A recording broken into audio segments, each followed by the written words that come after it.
കാരണം ഏറ്റവും കൂടുതൽ ഭക്ഷണം കഴിക്കുന്ന മാസം ഏതാന്ന് വെച്ചാൽ ഒന്ന് പറയും മനുഷ്യന്മാരെ, ഏതാ ഏറ്റവും കൂടുതൽ ഭക്ഷണം കഴിക്കുന്ന മാസം എന്താ വെച്ചാൽ റമദാൻ.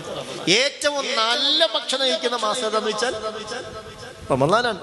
പകല് കുറച്ചു നേരം പട്ടിണി കിടന്നാൽ അതിന് പകരം വീട്ടുന്നത് പോലെയാണ് പലരും രാത്രിയിൽ.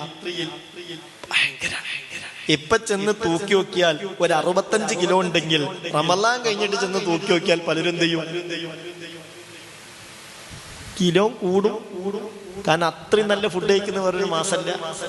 ഇമാം ഗസ്സാലി തങ്ങൾ ഇഹ്യയിൽ പറയുന്നുണ്ട്, റമളാൻ അല്ലാത്ത മാസത്തിൽ രാത്രിയിൽ ആളുകൾ കഴിക്കുന്ന ഒരു ഭക്ഷണത്തിനൊരു അളവുണ്ടല്ലോ, ആ അളവിനേക്കാൾ കൂടുതൽ റമളാനിൽ ഒരാൾ ഭക്ഷണം കഴിക്കുകയാണെങ്കിൽ നോമ്പിനൊരു ലക്ഷ്യമുണ്ട്, ആ ലക്ഷ്യം നേടിയെടുക്കാൻ